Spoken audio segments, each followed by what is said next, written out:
Good evening, everyone. My name is McLean Edwards, and this is Carmen Nijar. We're going to present you tonight the m-bracelet, a technology we developed to connect people together no matter the distance. Now, why do we want to connect people together? It's because social isolation is a large problem, especially among seniors in Canada, with 1.4 million people saying they feel lonely.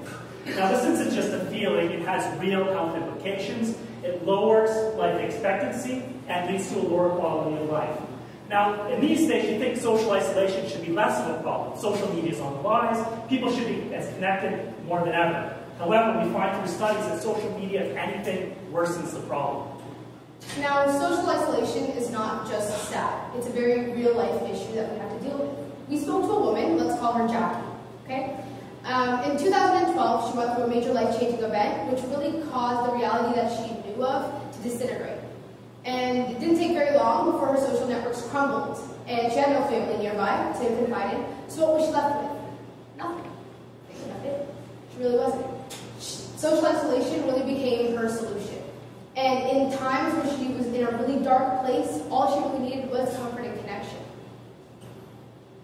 Jackie's case is not unique. We can see this in almost every single case where anxiety is associated with social isolation. So we found a trend between social isolation and anxiety. We noticed that with an increase in social isolation comes an increase of anxiety levels. And that anxiety ends up making it harder for people to really get out of their house and participate in their social life, which only puts them in further social isolation. So how do we break this vicious cycle? Well, looking at it from a medical standpoint, there's this wonderful chemical in the human body called oxytocin. Now, oxytocin has a direct effect in reducing anxiety and increasing social cohesion. So it's the chemical, for instance, that when you hug your parents, oxytocin gets released. So if there's some way to do that, we might be able to success. But bringing it down to reality, how can we bring that about? There's another set of research saying that touch, specifically a certain kind of touch, actually reduces oxytocin. Again, think about hugging your parents or even handshaking to new acquaintances. This releases a bit of oxytocin and solidifies that bond, and also increases that person's likelihood to go out and seek social engagement. So how do we help Jackie and others like her? So what we've developed is the m-bracelet.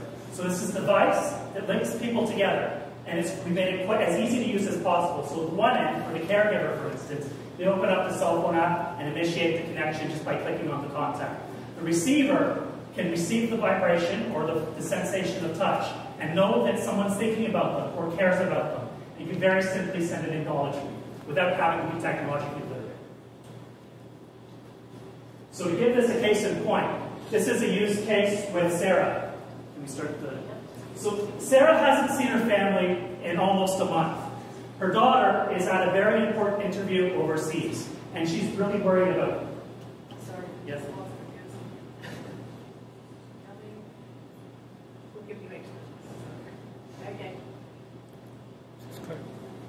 Okay, she hasn't seen her family for a while, and her daughter's again overseas at this very, very important life crucial interview. They're both worried for each other, and so her daughter takes out her app and connects her, just to let her know she's worried, she's thinking about her right now.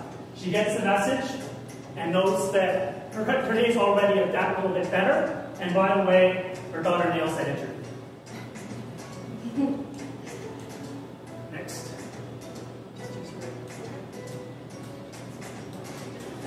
Technical problems.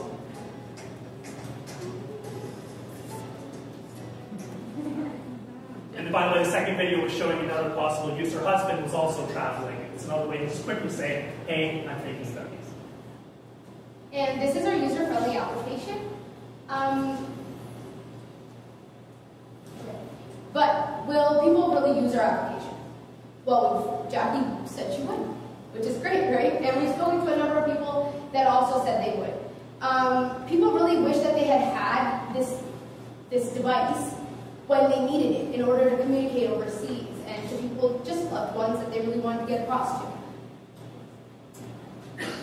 And we plan on getting this device out to the family and friends of people that are socially isolated.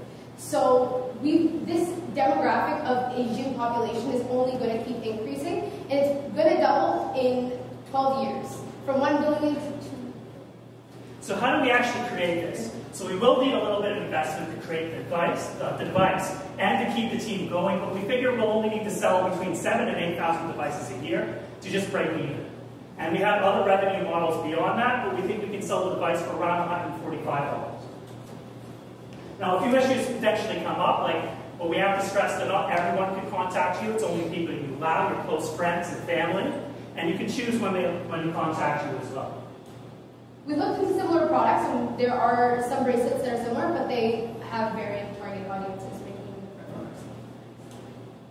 We've already established some partnerships, and we're talking to people. We established a partnership with Talkable to help do our marketing. We're talking to Oliver Schneider, who's an expert in human-computer interface here at the University of Waterloo, to help us design. And of course, there's the Hackathon ecosystem, which has already given us some good advice to help hone on what we're doing and make sure that this is something that can tackle social isolation and help Jackie.